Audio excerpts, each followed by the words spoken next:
When a struggling single dad is denied a loan at the bank, the last thing he expects is for the elegant stranger behind him to pay off his debt, especially when he learns she's a billionaire with secrets of her own. Before we dive in, hit that subscribe button and drop a comment. Where in the world are you watching from? The morning light slipped lazily through the worn blinds of Michael Hayes's kitchen, casting pale streaks across the cluttered countertop. The smell of burnt toast mingled with instant coffee as Michael flipped eggs with one hand and tied his 7-year-old daughter's sneakers with the other. Emily sat on a wobbly stool, her curly hair still tangled from sleep, clutching her backpack like it contained the secrets of the universe. "Dad, I think I forgot to finish my science worksheet," she mumbled, her mouth full of toast. Michael sighed, setting the spatula down and crouching to her level. "It's okay, kiddo. We'll get through it tonight. One thing at a time."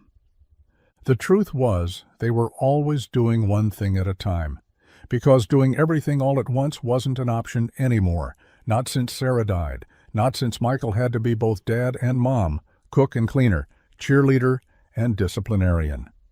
His days started at dawn and ended long after Emily went to sleep, usually with him passed out on the couch, grease still under his fingernails. They ate breakfast in hurried silence, the clock ticking like a countdown in the background. Michael checked his phone. One missed call from the bank, probably another polite reminder that his loan application was still under review, which was just their way of saying no, stretched out over a few business days. "All right, let's roll," he said, grabbing his keys and slipping on his work boots. Emily zipped up her jacket and followed him out to the driveway, where their aging sedan sat frosted over from the night's chill. Michael muttered under his breath as he turned the key. The engine sputtered, choked, and then caught, barely. They made it to school with minutes to spare. Emily kissed him on the cheek before darting through the front doors, her pink backpack bouncing behind her. Michael watched her go, the weight of everything settling heavy on his shoulders. The bills, the broken muffler, the overdue rent. He turned the car back on and headed toward the garage, his breath fogging the windshield. Just another Monday, just another battle to get through the day without something falling apart. The bank smelled like lemon cleaner and quiet judgment. Michael sat stiffly in a beige plastic chair that had seen better years, his fingers drumming lightly against the folder in his lap.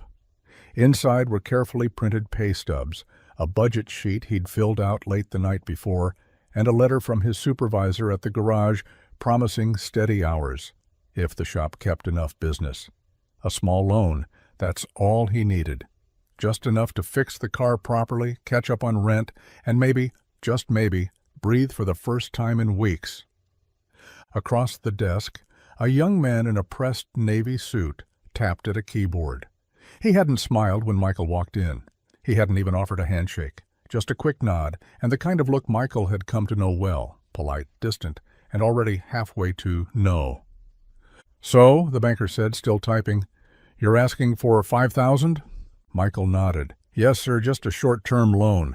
I've got a payment plan worked out, and I've never missed rent. Things got tight." The man glanced at the papers, then back at the screen. That sound, that meaningless sound that always came before the letdown. "I'm afraid?" The banker straightened his tie, finally looking Michael in the eye. "Based on your credit history and current income, we can't approve your application at this time." Michael swallowed hard. "I've got a kid. I'm working full-time and picking up whatever side jobs I can.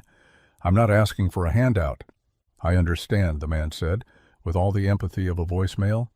"But the numbers don't meet our criteria. I'm sorry." Of course the numbers.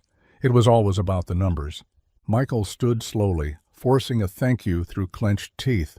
He gathered his folder, the contents now nothing more than paper reminders of everything he couldn't change. As he turned toward the exit, the glass doors ahead of him blurred for a moment, maybe from the cold air outside, or maybe from the heat behind his eyes. He didn't notice the woman in line behind him, watching the entire exchange. Didn't see her brows knit slightly. didn't hear the soft click of her heels as she stepped closer to the teller, eyes still fixed on the man walking out with nothing but his pride.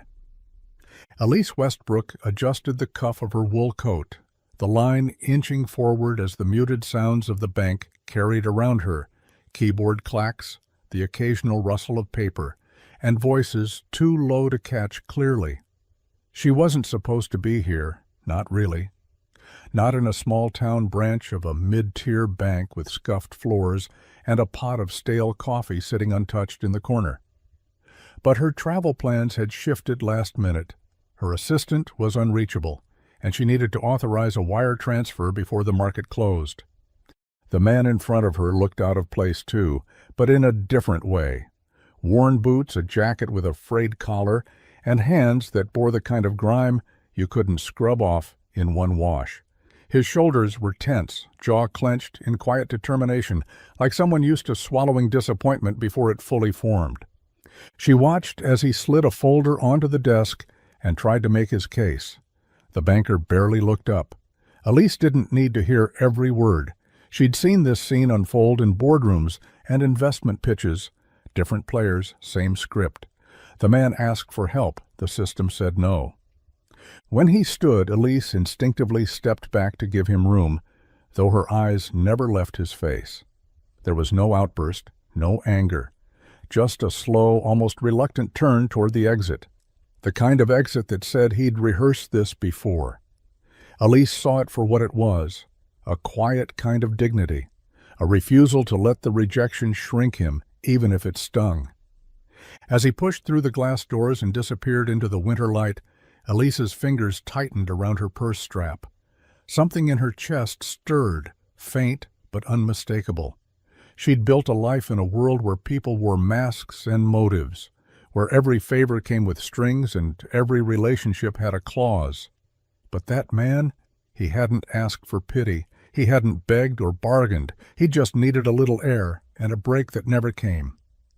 The teller called her forward, but Elise hesitated, her gaze still on the empty doorway. "Ma'am?" the clerk said. She stepped up, but her mind wasn't on the transfer anymore. The cold hit Michael like a slap as he stepped onto the sidewalk, the wind threading through the holes in his jacket like it had been waiting for him. He pulled the collar up, tucked the folder under his arm, and started down the street with no real destination in mind, just movement. That was all he could control right now, putting one foot in front of the other. His boots scraped against salted pavement, and his breath came out in thick clouds.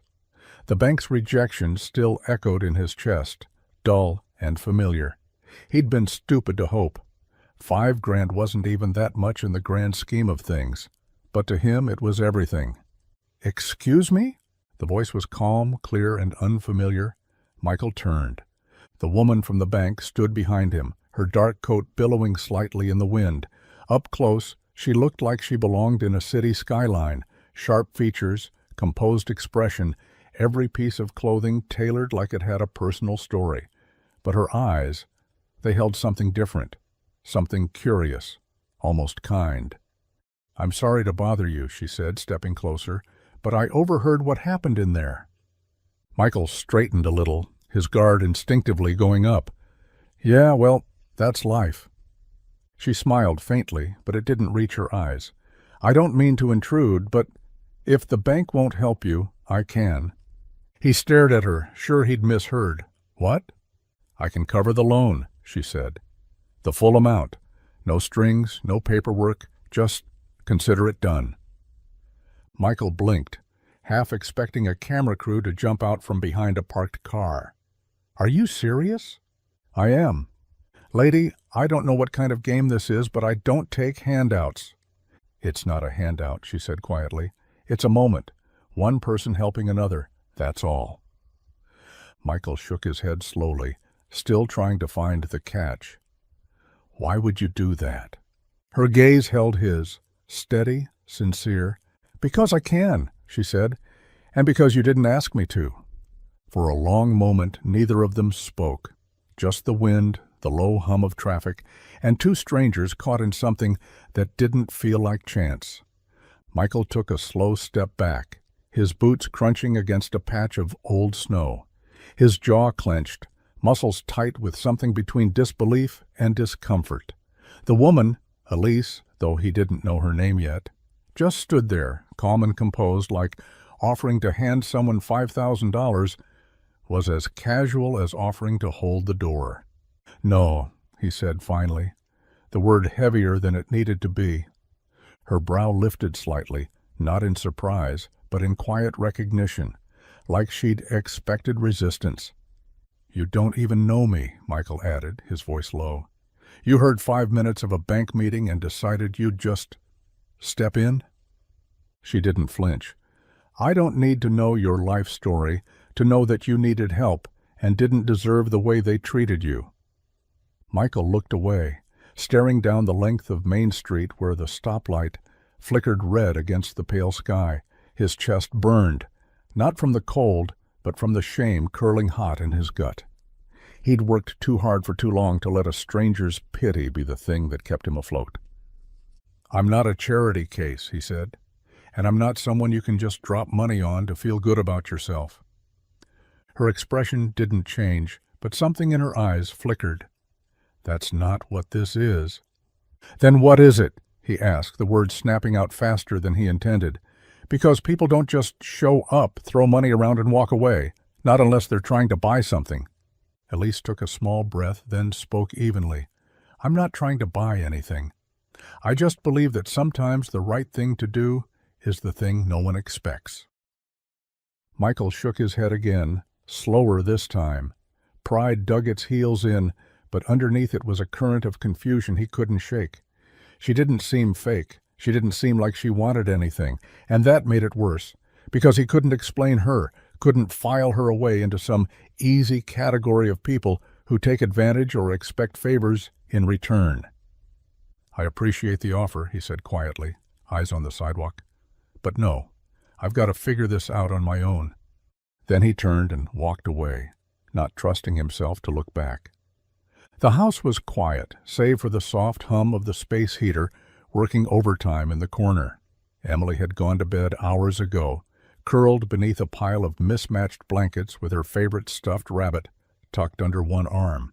Michael sat at the kitchen table, the same worn folder from earlier in the day still lying unopened beside his laptop. He hadn't touched it since coming home, but he couldn't stop thinking about her.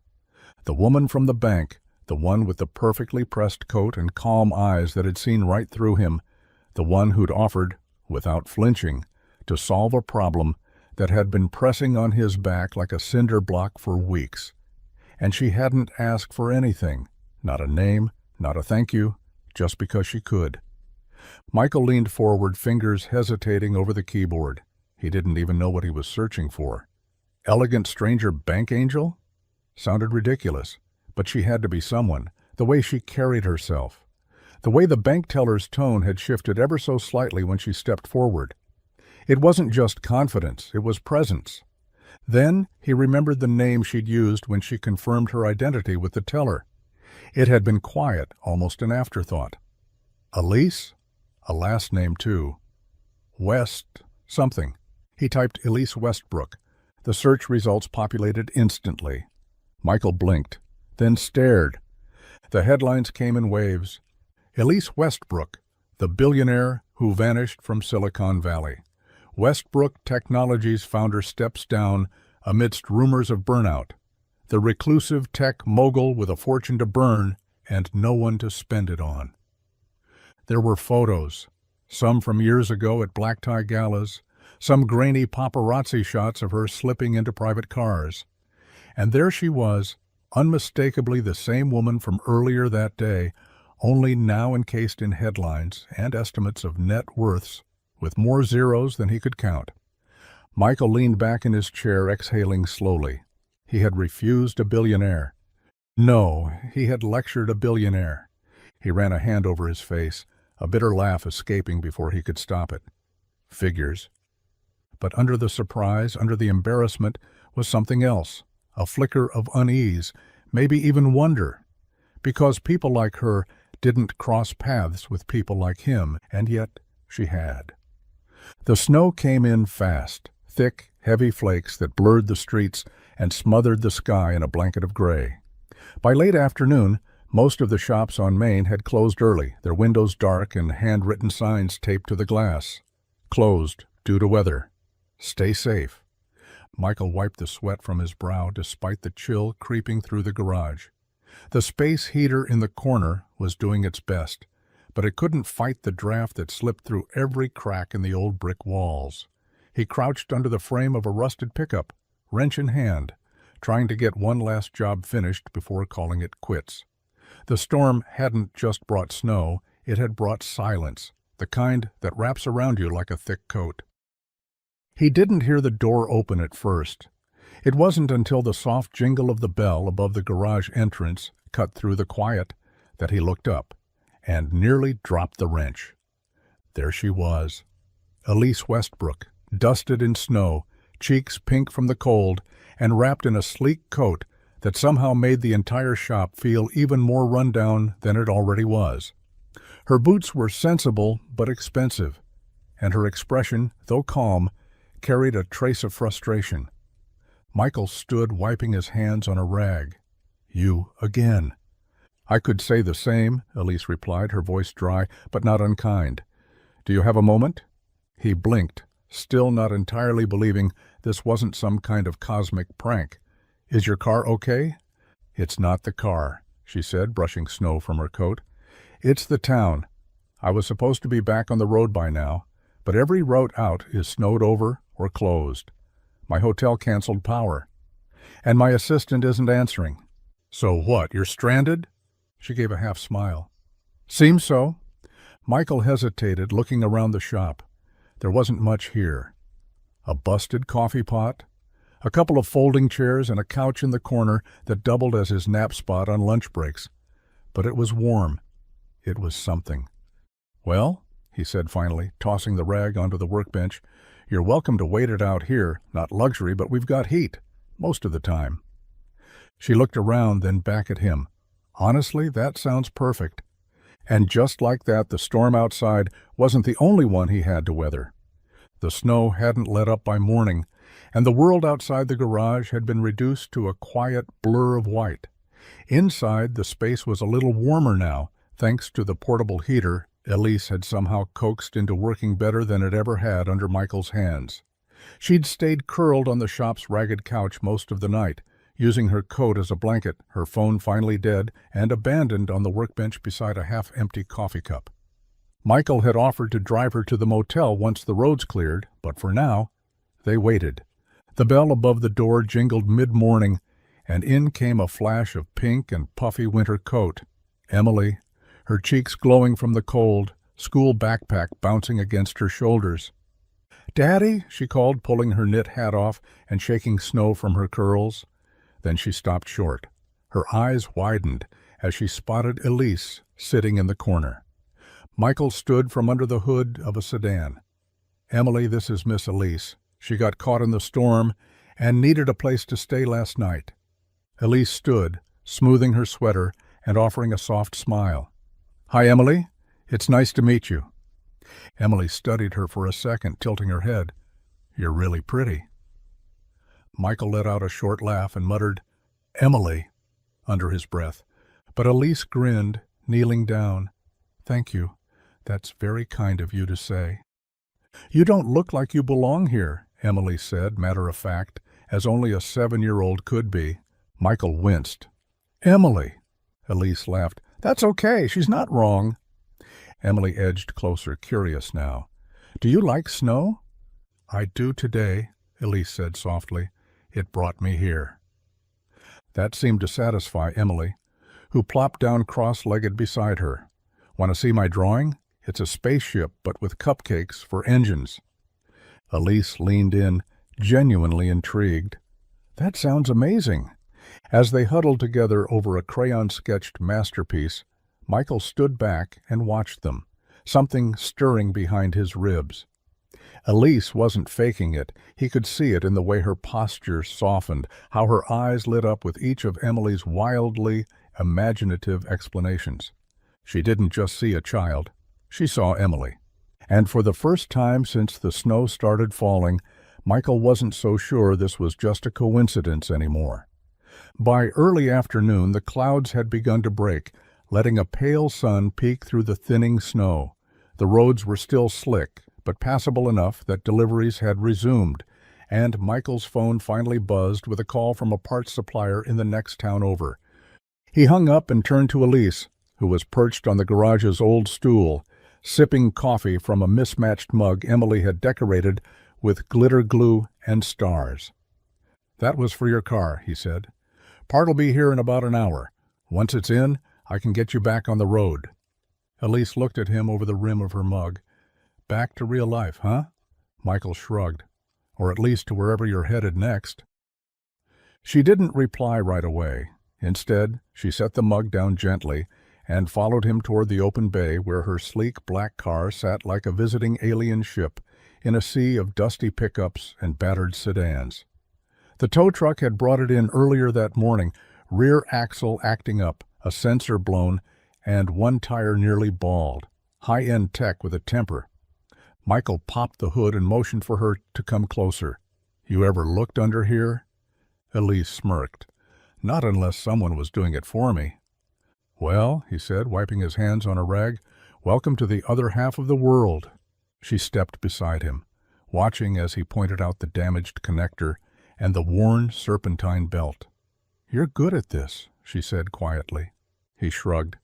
"Been under hood since I was 15. You learn to listen before you try to fix something." Elise tilted her head.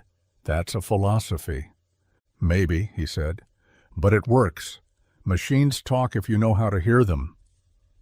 There was a beat of silence before she spoke again. "And people?" Michael met her gaze. "Same rules apply." She smiled, something slow and genuine, and for a moment the air between them felt warmer than the heater could manage. They stood like that for a while, side by side beneath the open hood, waiting on a part neither of them was really in a hurry for. By the time the sun began to dip behind the rooftops, casting long shadows over Maplewood, Elise's car was finally back in one piece. Michael had finished the repairs just as the delivery truck rumbled off, and the engine now purred like a satisfied cat. Sleek and smooth, no trace of the earlier trouble. Elise stood beside the open garage doors, arms folded over her chest as she watched Michael clean up his tools. Emily was busy drawing chalk flowers on the concrete just outside, her giggles rising every time the wind threatened to carry her scarf away.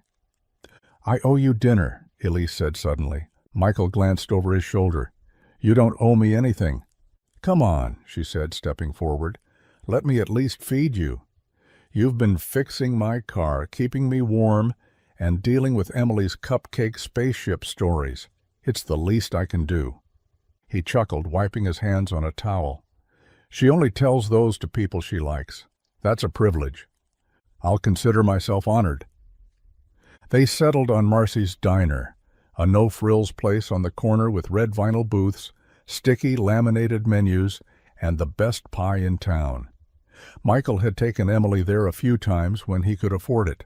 It wasn't fancy, but Elise didn't seem to mind. If anything, she looked more comfortable there than she had at the bank, or behind the wheel of her six-figure car. Emily chattered away, telling Elise about her science project and the time their toaster caught on fire. Elise listened with genuine interest, laughing in all the right places and asking questions no adult usually bothered to ask. Michael watched her as she leaned across the table to help Emily pick out a milkshake flavor. There was something unguarded about her in that moment. No press photos, no polished interviews, no measured words. Just a woman sharing a booth with a father and his daughter, smiling like she'd been invited into something real. After Emily excused herself to the restroom, Elise glanced at Michael. "You've done a good job with her." He looked down, a little flustered. "I try." "No," she said gently. "You are. Doing a good job." Their eyes held for a second too long. Nothing was said. Nothing needed to be, but the flicker was there now, quiet, cautious, and unmistakably real.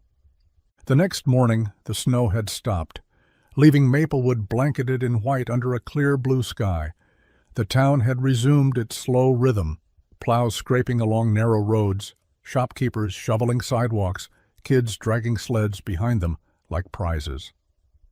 Elise sat alone at a small cafe table just down the street from Michael's garage, nursing a lukewarm cup of coffee and pretending to read the local paper.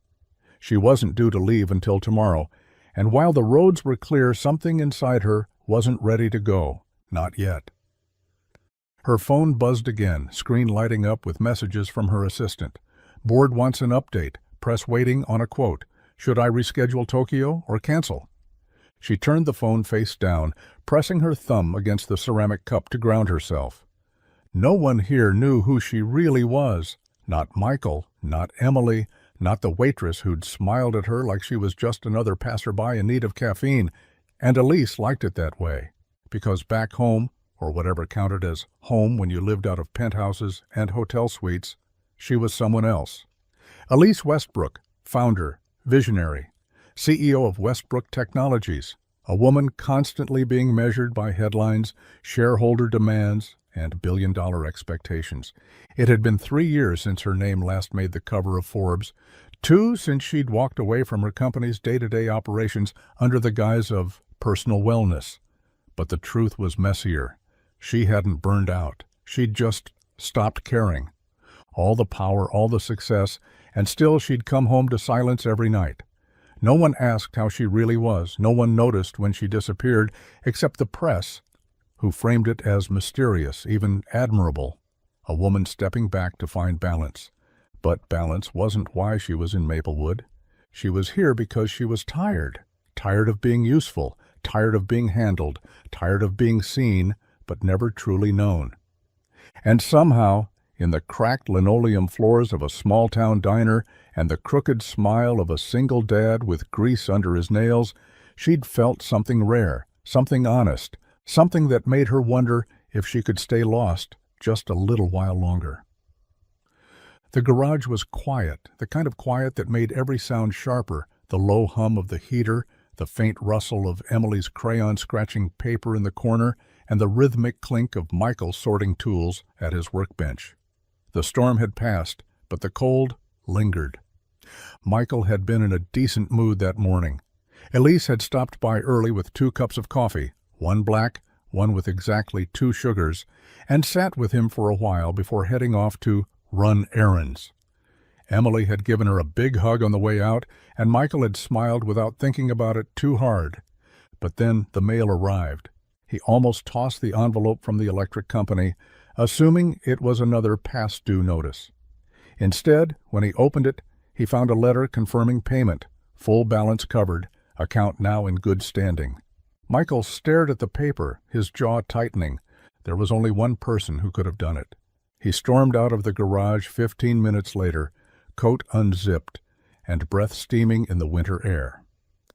It didn't take long to find her.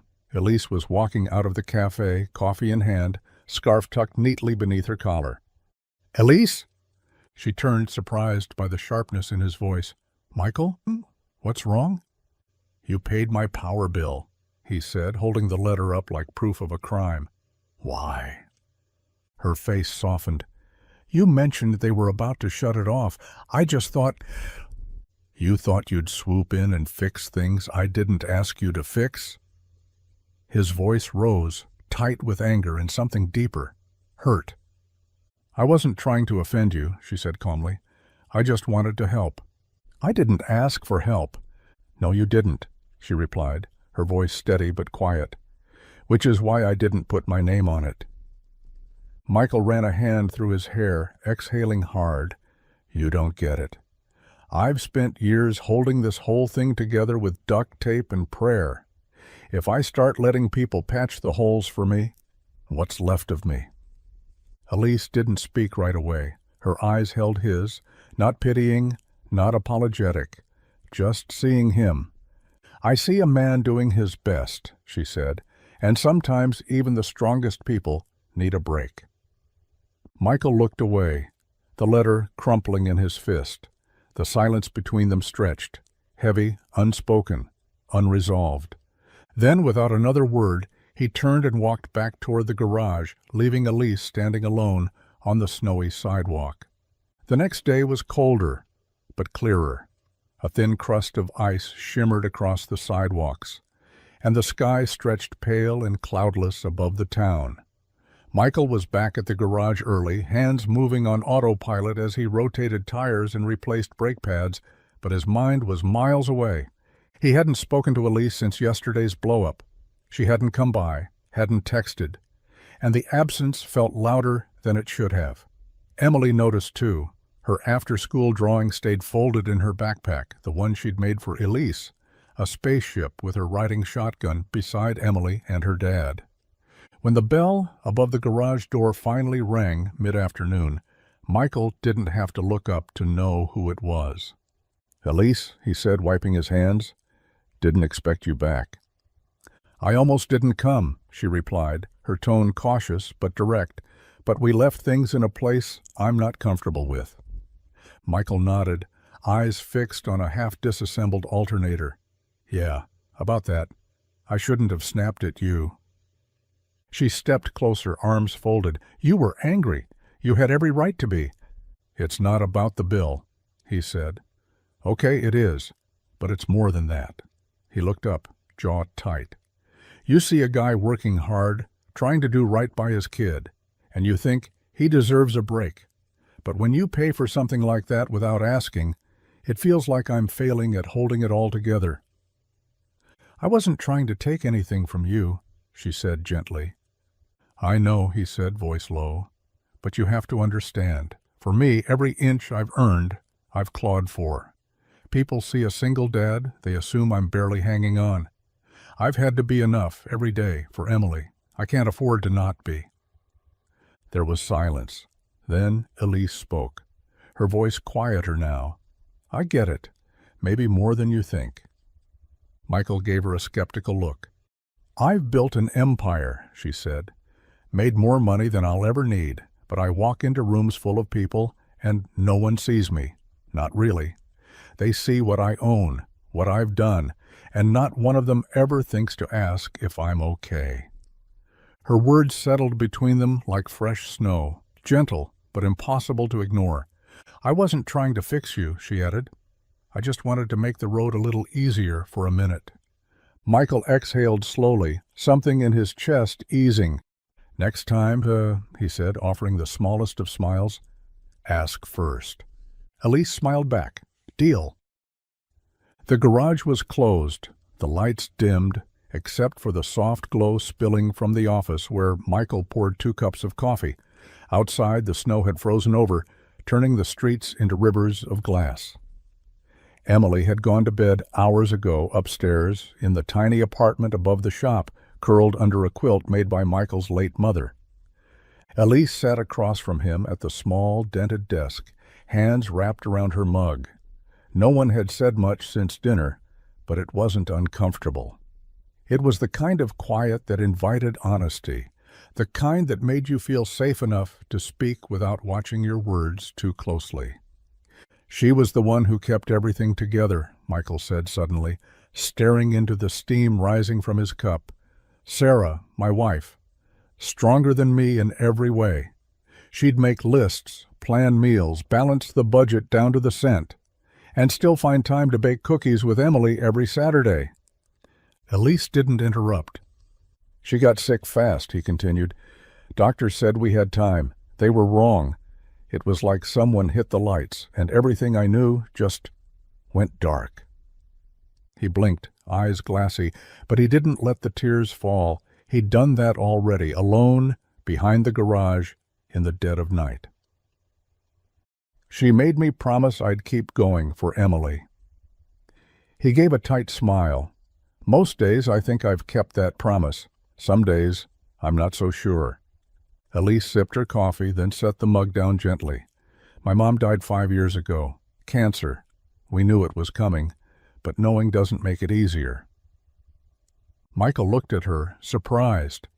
"She was everything I'm not," Elise said, a soft laugh escaping. "Warm, artistic, totally unimpressed by the tech world. She used to write me letters, even when I lived 20 minutes away. said typing emails made her feel like she was talking to a robot. They both smiled. I built an empire after she passed, Elise added. Made billions.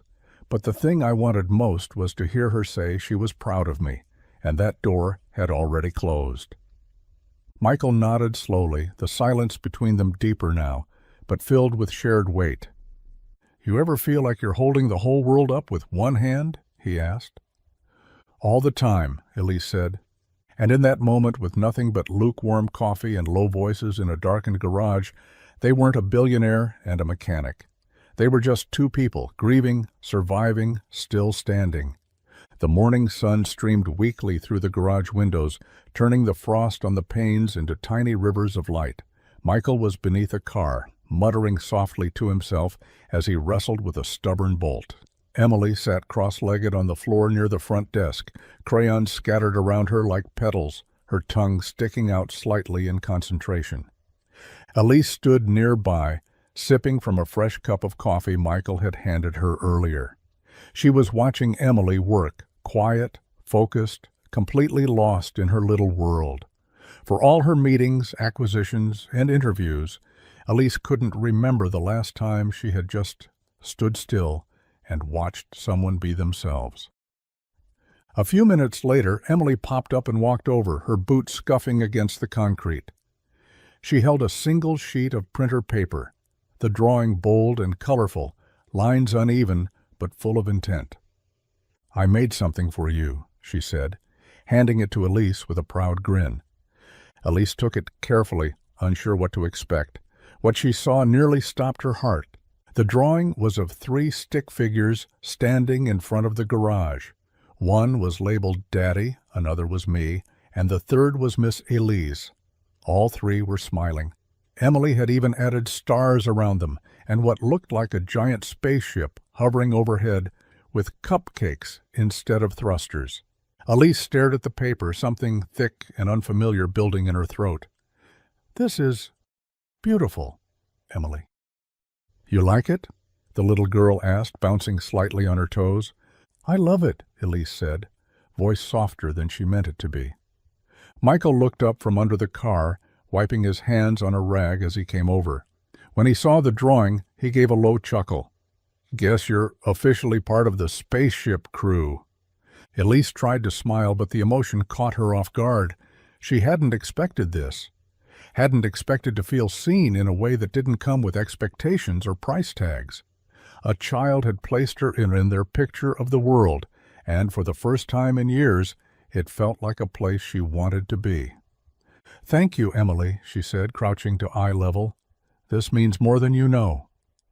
Emily hugged her without warning, her little arms wrapping tightly around Elise's neck, and Elise, who had once stood on the cover of tech magazines, who had addressed ballrooms full of investors, found herself blinking back tears over a crayon drawing in a greasy garage. It started with the newspaper, not the big city press Elise was used to dodging, but the Maplewood Gazette, a weekly publication with faded ink, a loyal readership of retirees, and a front page usually reserved for church bake sales or high school football wins. But that morning, there it was, her face. Centered beneath the headline, Tech Billionaire Elise Westbrook, spotted in Maplewood, what's the real reason she's here? Michael stood behind the counter in the garage's small office, holding the paper in both hands like it might burn him. The picture was blurry, clearly taken with a phone from across the street, but unmistakable. Elise, mid-laugh, walking beside Emily outside Marcy's diner. He read the article twice. It was mostly speculation, pieced together from online bios, business profiles, and quotes lifted from old interviews. But there it was, in black and white. Founder of Westbrook Technologies, net worth in the billions, once dubbed the Queen of Code. A recluse who'd vanished from the public eye 2 years ago, and now, here. Michael felt the paper tremble slightly in his hands. She'd told him so little. She'd let him believe she was just passing through. Someone burnt out, sure, but not someone famous, not someone who'd built an empire, and not someone who could have changed everything for him with a single phone call, but hadn't. When Elise walked through the door later that morning, her coat dusted with snow and a hopeful smile on her face, she knew something was off the moment she saw him. His posture was stiff. The warmth in his eyes, gone. "You didn't think I'd find out?" Michael asked quietly, holding up the paper. Her smile faltered. She stepped closer but didn't speak. "You're her," he said. "The one with the company, the jets, the magazines. You've been in this town for days and never said a word." "I wasn't hiding," Elise said, voice steady but laced with guilt. "I just wanted to be someone else for a little while, someone real." Michael's jaw tightened. "You should have told me. I didn't want that part of me to change how you saw this." He looked away, jaw clenched. "Well, it has." And with that, the quiet safety they'd built, over coffee, crayon drawings, and long conversations, fractured, leaving Elise standing alone in the place that had finally started to feel like something close to home. The days that followed unfolded in slow, quiet tension. Elise didn't come by the garage, not once. No coffee cups on the workbench, no quiet smiles from the doorway, no stolen moments of stillness after Emily went to bed. She vanished from his routine like a thread pulled from a sweater, suddenly and completely. And Michael hated how much he noticed. He told himself it was for the best. The newspaper still sat folded on the counter, a silent reminder of who she really was. Elise Westbrook, billionaire, visionary. Someone who lived in boardrooms and headlines, not small-town garages and corner diners. The woman who'd laughed at Emily's spaceship and sat cross-legged on the concrete floor? Maybe that was real, but now Michael didn't know where the line was between who she was and who she'd chosen to be around him. He tried to keep busy. Long hours at the shop, small repairs, pushing his body until his hands ached and his legs felt like stone. But distraction wasn't the same as distance. The hurt stayed, buried beneath every bolt turned and invoice printed. It wasn't just that she hadn't told him, it was what that meant. She could have trusted him, and she hadn't. He wasn't proud of how much it stung. Maybe it shouldn't have. But somewhere between her quiet generosity and Emily's drawing of the three of them, Michael had started to believe something different might be blooming. Something not based on pity or circumstance, something earned. Now it all felt tainted. A part of him feared what he'd become to her, a fleeting experiment, a weekend detour from a life of private jets and press releases, a charming story to share over expensive wine when she returned to her world. The mechanic who fixed my car and almost my heart. He didn't want to be someone's project, especially not hers. So he kept his head down, focused on Emily, and tried not to remember how Elise had looked at him that night, over late coffee, like she saw him not just as a man with calloused hands and past-due bills, but as enough. Because now he wasn't sure if that look had ever been real. Elise sat on the edge of the motel bed, suitcase open beside her, clothes folded with robotic precision. The room was quiet except for the low hum of the heater and the occasional rattle from the old radiator under the window. Outside, the snow had melted into slush, and the streets of Maplewood moved on as if nothing had changed. But for Elise, everything had. She hadn't seen Michael in days, not since he held up that newspaper with her name and face staring back at him like a stranger. The hurt in his voice had cut deeper than she'd expected, deeper than she wanted to admit. And now here she was, staring at the zipper on a suitcase like it held the answer to what came next. She'd come to Maplewood chasing quiet, chasing something real. And for a moment, longer than a moment, it had felt like she'd found it. Not just in the town's quiet charm or its snow-draped streets, but in Michael, in Emily, in dinners that tasted like comfort and silence that didn't demand performance. But maybe she'd asked too much of the world. Maybe wanting to belong to a place like this, to people like them, was selfish. She didn't blame Michael for the wall he'd built. She understood it. She'd built her own walls, after all, glass and concrete, guarded by security teams and quarterly reports. She had wanted him to see her, not the name, not the empire, But maybe that had never been possible. Maybe it never would be. A knock at the door startled her. She stood, heart flickering with hope, but when she opened it, it was just the motel clerk holding a message. "Elise Westbrook?" he asked, holding out a handwritten note. She nodded, taking it without a word. "Snow's cleared. Roads are open. Let us know if you're checking out this morning." She stared at the words, fingers curling around the paper. She could leave.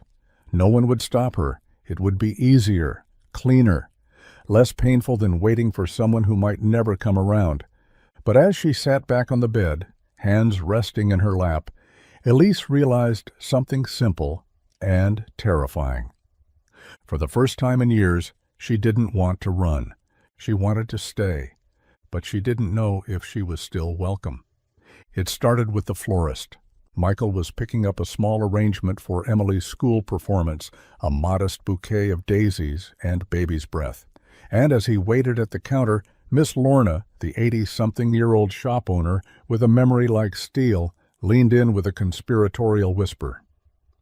"Shame that nice woman left town," she said, wrapping the flowers in brown paper.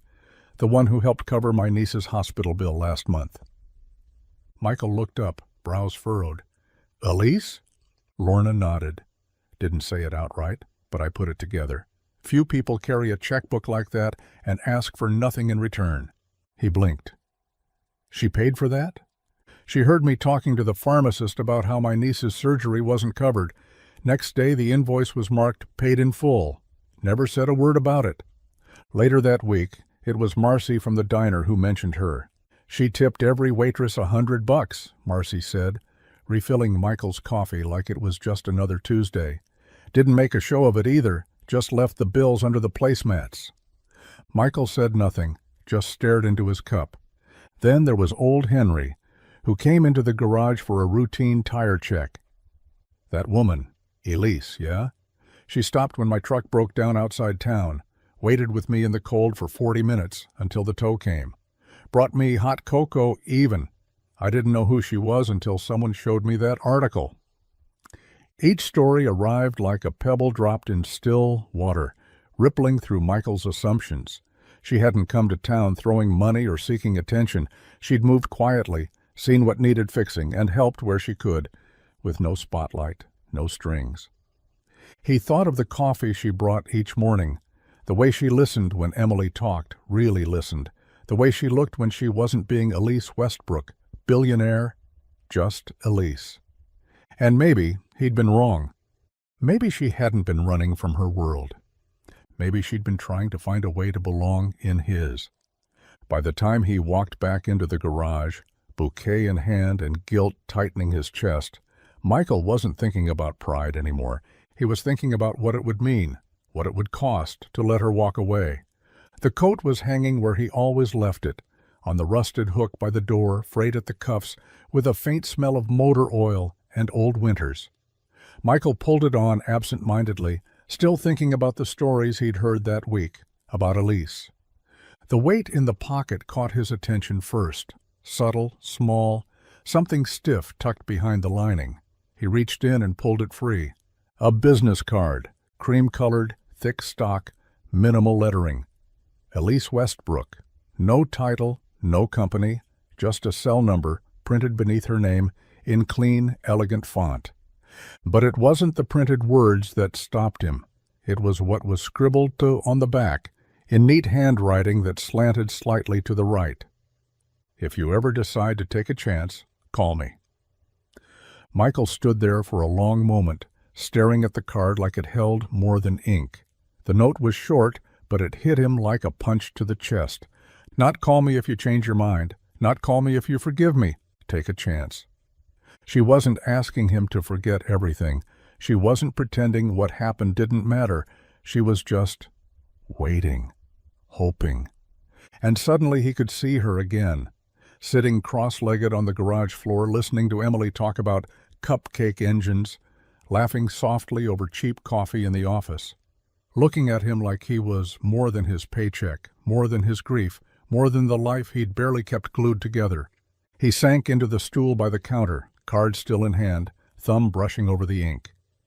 She could have left it on his desk, could have sent a message through someone else. But she didn't. She slipped it into his coat, like she knew he'd find it when he was ready, not a moment sooner. Michael stared at the number for another minute. Then he reached into the drawer for his phone, his fingers hovering over the screen. And for the first time in a long time, he didn't think about what could go wrong. He thought about what might finally go right. It was just after dinner, and the apartment above the garage smelled like grilled cheese and tomato soup. Simple, warm, familiar. Emily was curled on the couch, her legs tucked beneath her, and a coloring book splayed across her lap.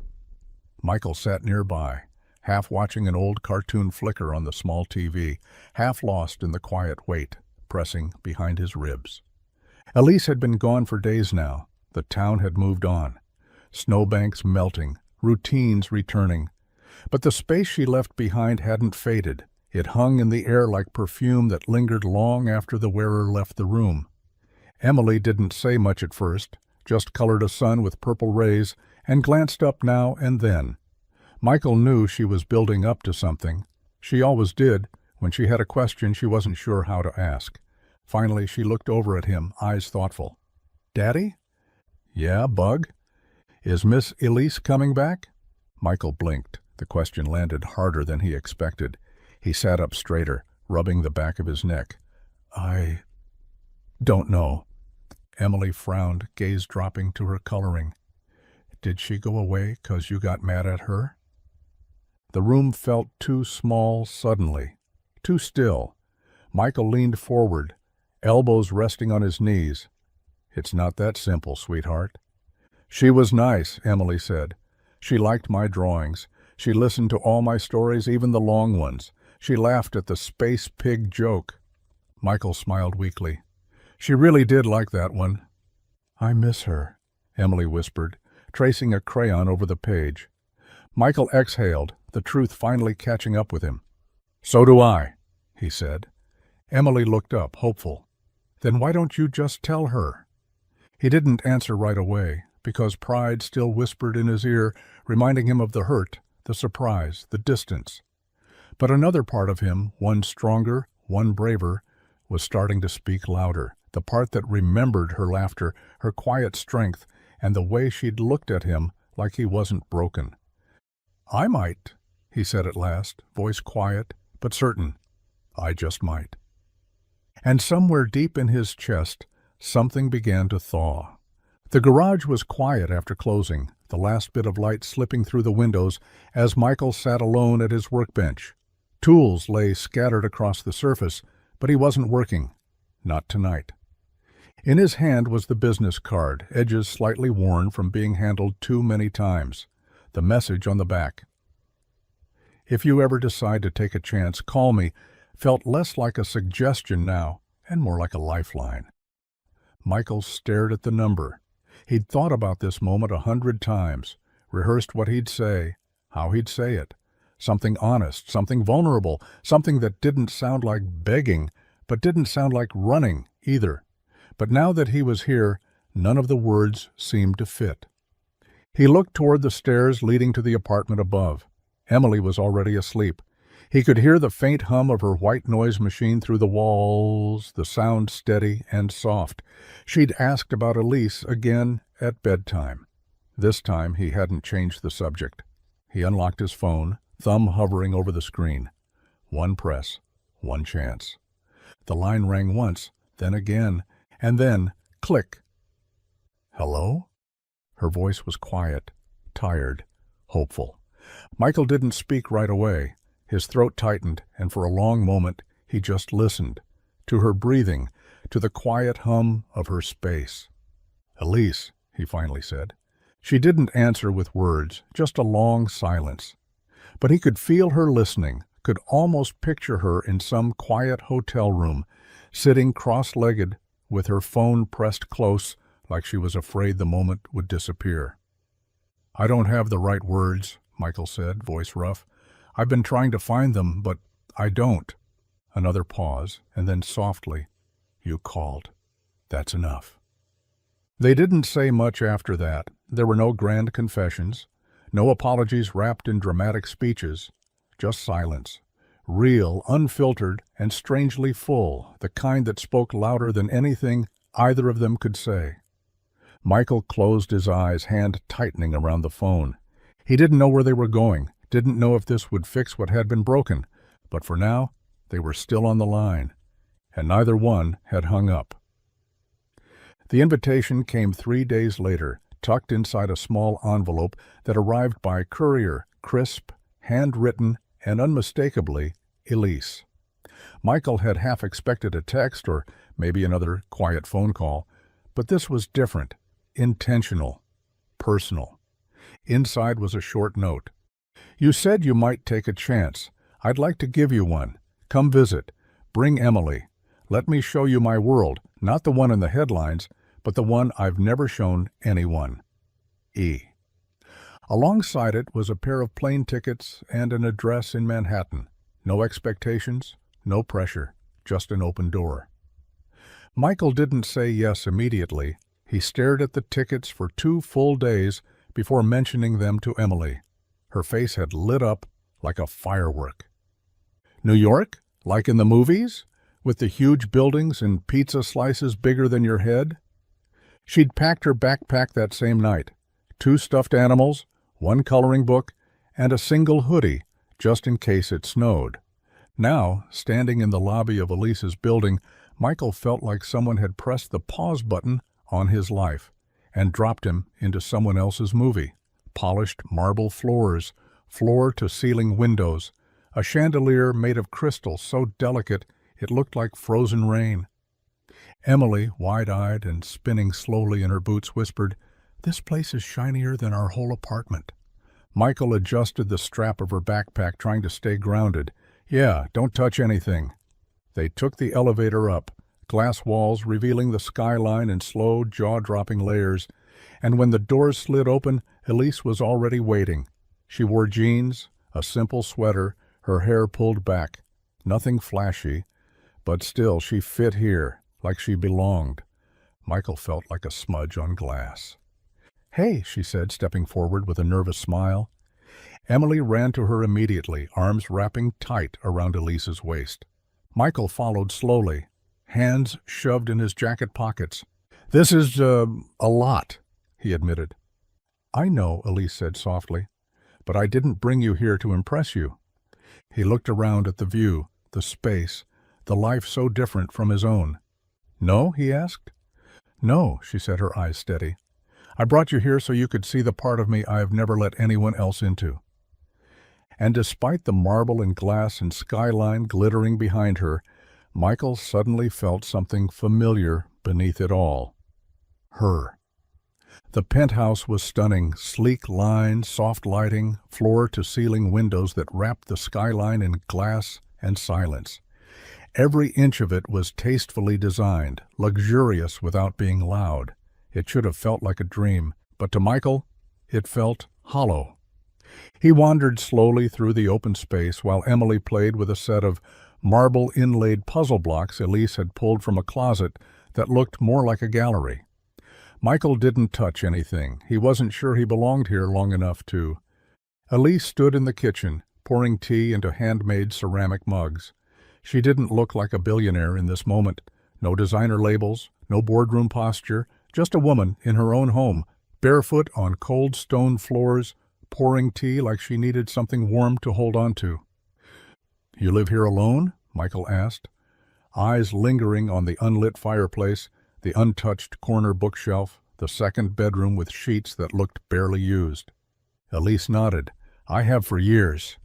He looked around again. "And it's always this quiet." She smiled faintly. "Sometimes I turn on the classical station to pretend someone else is breathing in here." Michael's chest tightened. He stepped into the living room, eyes scanning the surfaces. No clutter, no framed photos. Not even a coffee mug left forgotten. It wasn't just clean. It was untouched, like a hotel room waiting for the next guest. "You built an empire," he said quietly, "and you come home to this?" Elise joined him, setting a mug on the table beside him.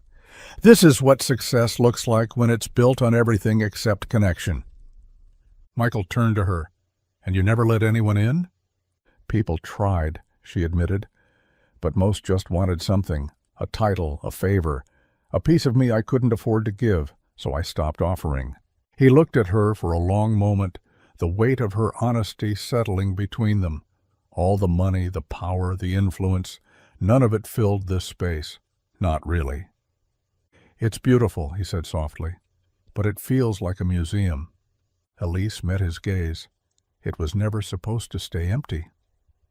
In that instant, Michael didn't see the headlines or the bank accounts. He saw her, just Elise, a woman who had everything, and still came home to silence. And for the first time since arriving, he didn't feel out of place. He felt necessary. The next morning, the city was wrapped in soft gray light, the kind that muted the skyline and made even the tallest buildings feel a little smaller, a little quieter. Michael stood at the window of Elise's penthouse, sipping coffee from a sleek porcelain mug that looked far too fancy for someone used to gas station cups and chipped ceramic. Behind him, Emily laughed from the kitchen, where Elise had somehow found a way to turn pancake making into a game. The sound of sizzling batter and clattering utensils drifted through the open space, filling the apartment with something it rarely knew: life. Michael turned as Elise walked toward him, wiping flour from her hands with a dish towel. "You really don't have to feed us every meal," he said, offering a half smile. She tilted her head. "Maybe I want to." He chuckled softly, then turned back to the window. "This place. It's another world."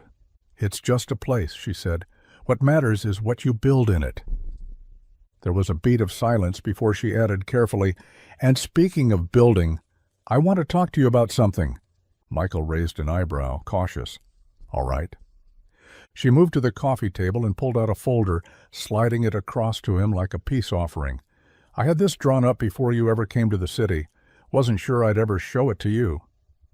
He opened it slowly. Inside were blueprints, a business plan, funding details, a proposed location right in Maplewood. On paper, it was everything he'd ever dreamed of: a clean, modern auto shop with his name on the sign, his own tools, his own team. No more scraping by, no more waiting for loans that never came. "You want to give me this?" he asked, stunned. "No," Elise said. "I want to build it with you, as partners." Michael stared down at the papers, heart thudding. "Why?" "Because you deserve more than survival," she said. "And I believe in what you do, in who you are. I'm not trying to fix your life, Michael. I'm asking to be a part of it." He looked up at her then, eyes softening. This wasn't charity. It wasn't guilt. It was trust. And maybe, just maybe, it was love. Michael sat on the balcony just past midnight, the city stretching out in every direction, its glittering skyline humming quietly beneath a blanket of stars. The folder Elise had given him lay open on his lap, pages fluttering in the breeze like they were alive, asking to be believed in. It didn't feel real. A fully funded auto shop, his name on the sign, no loan officers, no rejections, no ceilings made of barely getting by. It was everything he'd ever dreamed of, and everything that scared him. He'd built his life around staying safe, not from danger, but from disappointment, from letting himself want too much. Because when you've lost as much as he had, dreaming big feels like standing on ice you know won't hold. What if it failed? What if people said he didn't earn it? What if Elise regretted the whole thing and walked away, leaving him with more than he could carry? He stared at the paper again, but then, behind him, the balcony door creaked open. Emily stepped out in her pajamas, rubbing her eyes and carrying her stuffed rabbit by one floppy ear. She crawled onto his lap without a word and leaned her head against his chest. "You couldn't sleep either?" he murmured. She shook her head, then looked up. "Are you sad?" He hesitated. "No, just thinking." "About Miss Elise?" A soft smile tugged at the corner of his mouth. "Among other things." Emily peeked at the folder. "Is that your new garage?" "It might be," he said, voice low. "But it's a big change." Emily nodded, then said something so simple, so small it cut right through him. Sometimes big is good. Michael closed his eyes, resting his chin on the top of her head. He thought of Sarah, of all the times they talked late into the night about what they wanted for Emily. A life with chances, with choices, with hope. He looked back at the papers, his signature line still blank, and then, quietly, he whispered, "Yeah, sometimes big is good." The next morning, as the city yawned awake beneath them, Michael signed his name, not just to the papers, but to a future that, for the first time in a long time, didn't feel out of reach. The morning sun spilled golden light across the front lot of the new garage, warming the freshly painted sign above the wide bay doors, Hayes & Company Auto Repair. Below it, a small crowd had begun to gather, friends, neighbors, even a few curious out-of-towners, all bundled in coats and scarves, their breath visible in the late spring chill. Michael stood just inside the open doors, wiping his palms on his jeans for the 5th time, trying to keep the nerves down. He still couldn't quite believe it. The clean concrete floors, the gleaming tool stations, the hum of brand-new equipment. It all felt surreal, like he was borrowing someone else's life. Beside him, Emily tugged at his sleeve, bouncing on her toes. "Do we get to cut the ribbon now?" "Almost, kiddo," he said, smiling, his eyes scanning the crowd. He saw Miss Lorna from the florist. Marcy from the diner brought a tray of brownies. Even Henry from across town had rolled up in his old truck, the one Elise had once waited beside during a snowstorm. And then, quietly, Elise appeared. She stayed near the back of the crowd, dressed in a simple black coat, sunglasses perched atop her head. No fanfare, no entourage, just her, standing with a quiet pride in her eyes that locked with Michael's for a single heartbeat too long. He gave her a nod, small but full of meaning. The mayor gave a short speech, something about local businesses and fresh starts. Michael barely heard it. His heart pounded with every breath. When the oversized scissors were finally handed to him, Emily insisted on holding one handle, her tiny hand barely gripping the polished steel. They cut the ribbon together. The crowd clapped. A few people whistled, but all Michael heard was Emily's laughter and the steady rhythm of his own heartbeat slowing. Something shifted in him then, not just pride, not just relief. Belonging. He turned toward Elise once more, catching her watching him. Not with ownership or expectation, just quiet admiration. And something else. Home. Maybe, Michael thought, this wasn't just the beginning of a business.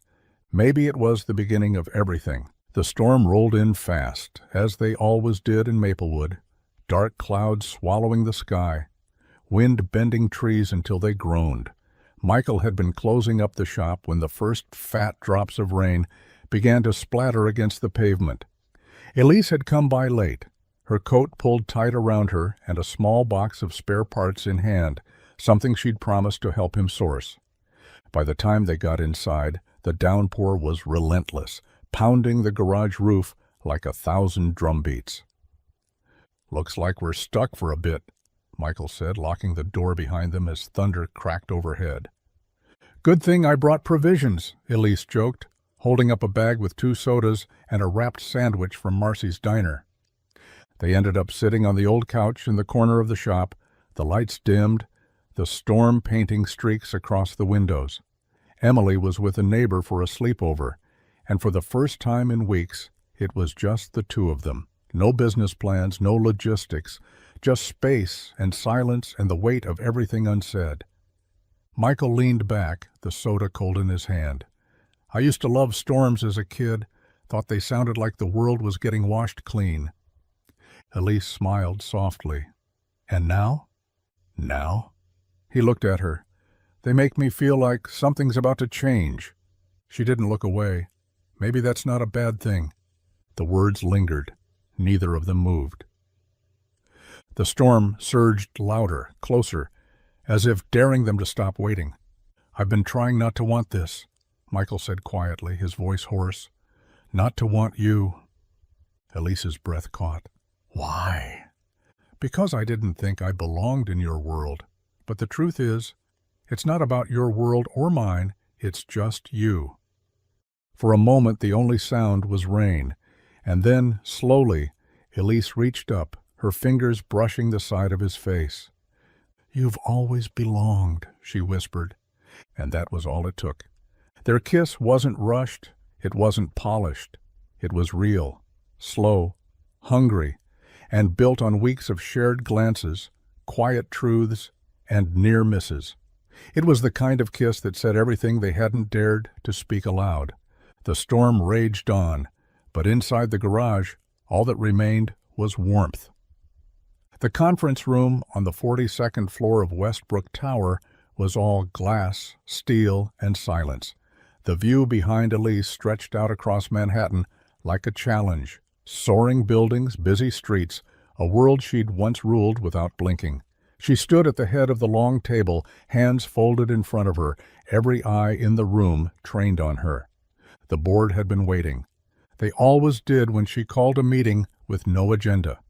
"Elise," one of the older members said, clearing his throat, "if this is about the media rumors, we can control the narrative. We've already drafted statements regarding your, personal travels." She raised an eyebrow.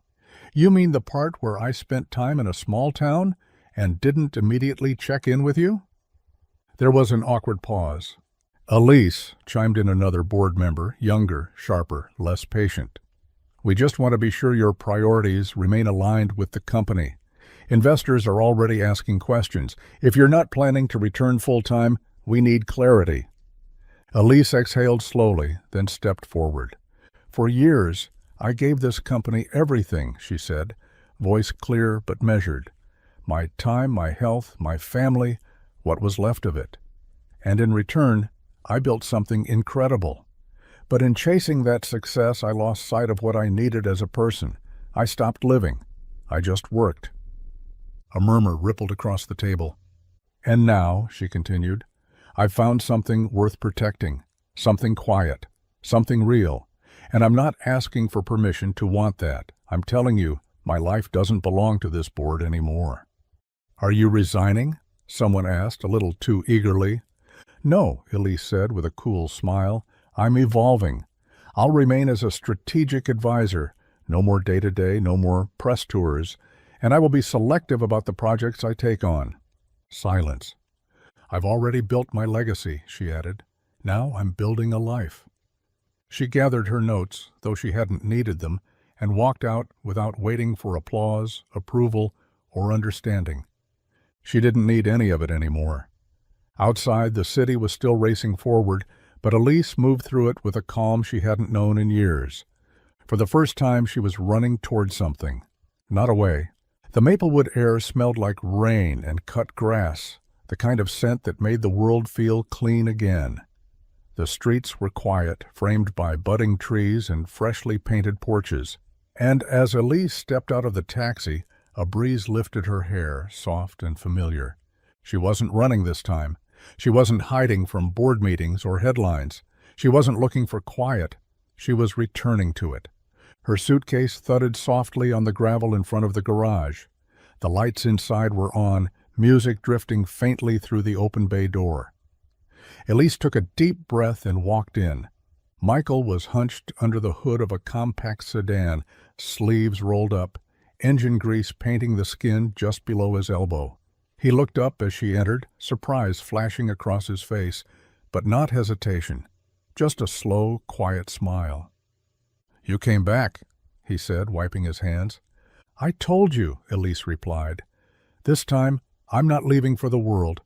I'm choosing mine." Before he could say more, a shout echoed from the stairs behind them. "Miss Elise!" Emily bounded down from the apartment, arms flung wide, face beaming. Elise knelt just in time to catch her, laughing as Emily hugged her tight around the neck.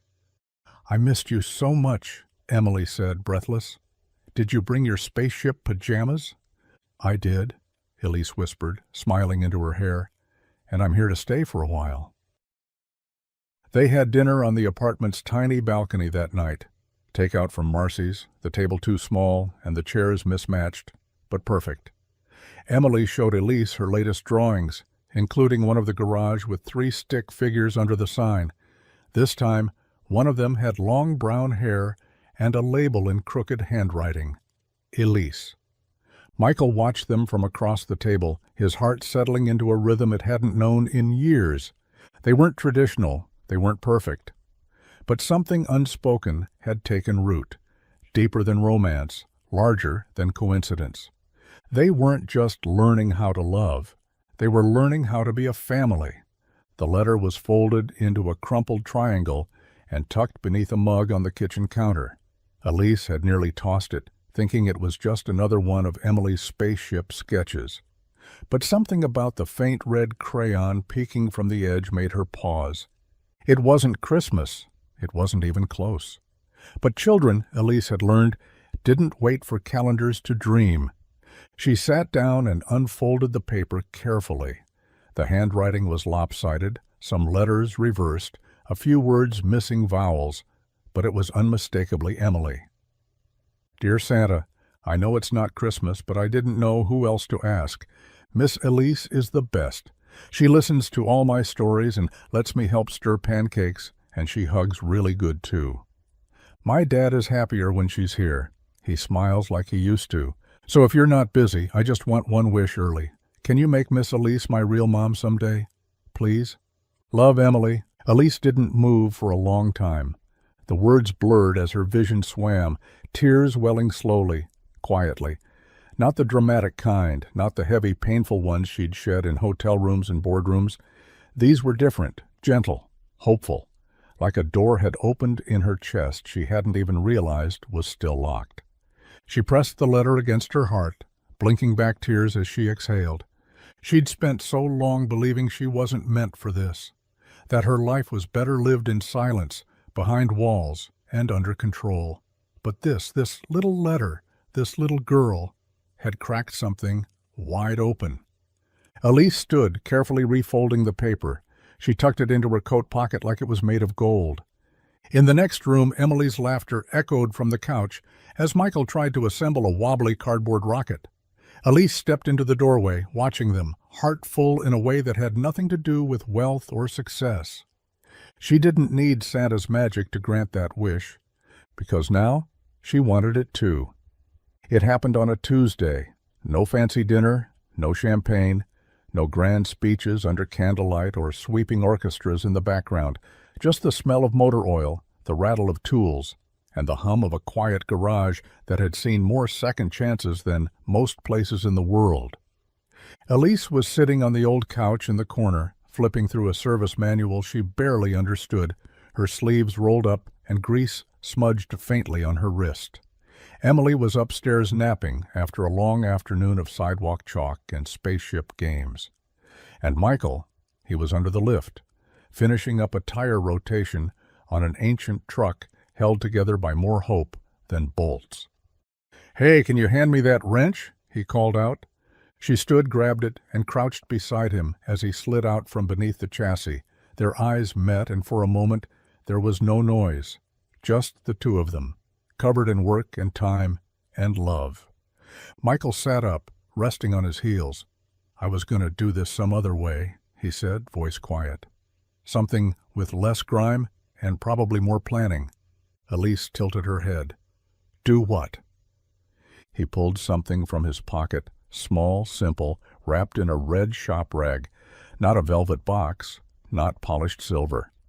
Just something that felt honest, like him. When he unwrapped it, inside was a delicate ring, not extravagant, but beautiful. The kind of ring someone gives when they've spent more time thinking about forever than about the size of the diamond. "I don't have a perfect life, he said.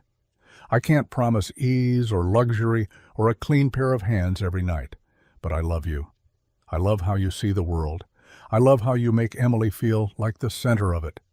And I want to build this life with you, mess and all." Elise didn't cry, not right away. She just stared at him, lips parted, hands trembling slightly. Then she nodded, yes. No hesitation, no fear, just yes. And when he slipped the ring under her finger, her oil-smudged hand didn't look out of place. It looked exactly right. because this wasn't a fairy tale, it was something better. It was real.